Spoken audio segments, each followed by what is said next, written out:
Last Sunday in Ordinary Time, Jesus, the King of the universe, that's the title, King of the universe. And I always get confused as to who it actually applies to, because when I was here as an assistant 5 years ago, Monsignor Doman would always have me refer to him as that as well. So I don't know which one it is. But anyways, not sure, what the extent of your knowledge is of the Old Testament. We all have various degrees of, catechetical formation. Even in the schools, in our CCD classes, the focus was more on the New Testament than it was on the Old Testament. But maybe most of you have heard of King David. Okay, he's one of the figures in the Old Testament.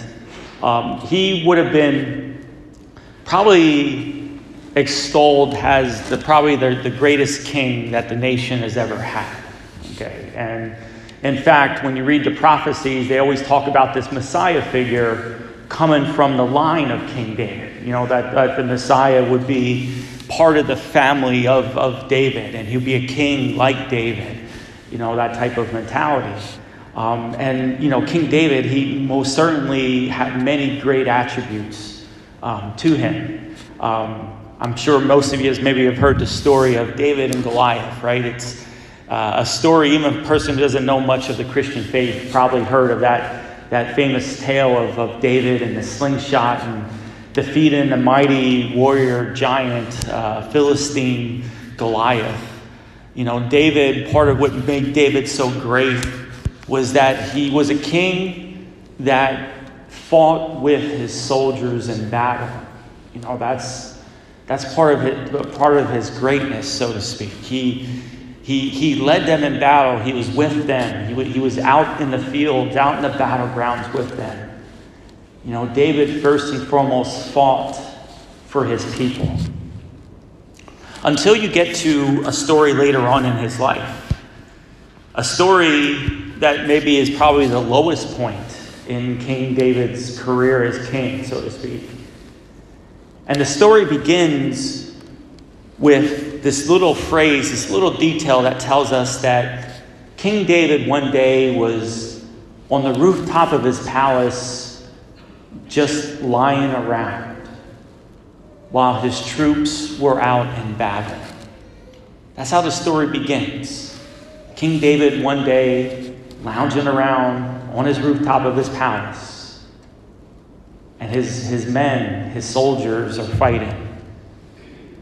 So here we see something different in the life of King David, a man who no longer, at some point in his life, decided to stop fighting for his people. And now he's on the palace top, and he's probably bored. And in the boredom, and in the kind of maybe living that self-indulgent life now, like enjoying that self-indulgent lifestyle, he looks down at the rooftop and he sees a young, beautiful woman, and he takes her in, and they have an affair. The woman is married. King David is married. They have an affair, and eventually she's pregnant.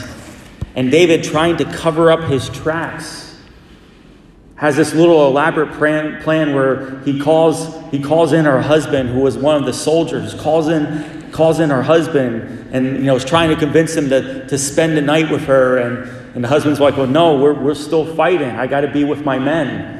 So eventually King David has the man kind of have him rigged in the battlefield, so to speak, so that he's in the front lines and he would be killed in battle. So this mighty great King David, not only an adulterer, but also a murderer. And that's the best one, That's the best one, because many others that follow after him are not so good. But the key, and why I bring this up, is when King David stopped fighting for his people, that's when he fell. That's when he fell.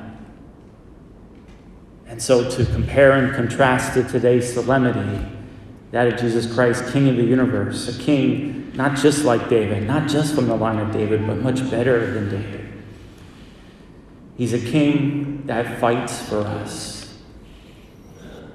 And so how do we know that? What's the battle that he's fighting? Well, he's fighting this battle This battle that is a losing battle for us, a battle that we all lose to in life. Every single one of us, when we encounter this, we lose. And that is the battle of death. You know, our gospel passage gives us, for Jesus Christ, King of the universe, they give us the passion narrative. You know, notice it's not some, elaborate, triumph text where, everybody hails Jesus as king. No, the gospel passage today is the passion narrative. Jesus hanging on the cross, talking to those two criminals.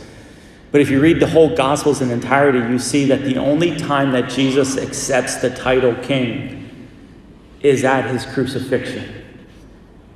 Any other time earlier on in the Gospel, whenever the people wanted to go and make him king, he would run away from them. He would escape them. The only time he wants us to think, okay, Jesus is king, is when he's crucified. It's when he receives the crown of thorns. It's when he receives the purple cloak as a sort of mockery by the Roman soldiers. It's when he accepts the title King of the universe or King of the Jews, when the soldiers again are mocking him and the people are mocking him, and Pilate puts that sign up above him saying, "This is Jesus, the King of the Jews."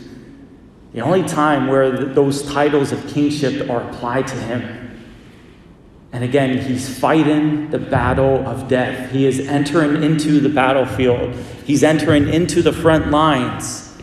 He's entering into it. He'll eventually die, but only to what? To only destroy it 3 days with the resurrection. He fights and is victorious in a battle that we cannot win, that we feel defeated, and in a sense we are defeated. He entered into it and he won. And what's even more important and impressive for us is that when he says that he's the title of king, when he defeats death, he sees us not as his subjects, not as his servants or slaves, but he sees us as his beloved sons and daughters who share in his royalty, meaning that we share in his victory over death. You know, it's no accident that this is the last Sunday in ordinary time, sort of like the end of the road, so to speak, talking about the end things. And we're reminded that we have a king that has defeated death and has given us the resurrection. There's our hope. I'll end with this. At the very end of the passage, we have Jesus in this conversation with these two thieves, and the one thief is mocking him, saying, "Hey, save us if you're the Messiah." And the other one is saying, "Hey, we deserve this, but this man has done nothing wrong." But then that thief says, "Lord, remember me when you enter into your kingdom." And what does Jesus say? He says what? "Today you will be with me in paradise." And that word in the Greek for paradise literally means garden, making an allusion back to Adam and Eve. Garden. It's in the garden where Adam and Eve had these tasks of tilling the soil and naming the animals. What they were doing is they were sharing in the royalty of God. They were sharing in his authority. And that's our destination too. Because we have a great king who fights the battles that we cannot fight, and the battles that we cannot win. He now, out of his goodness and out of his love, lets us share in his victory over death. May God bless you.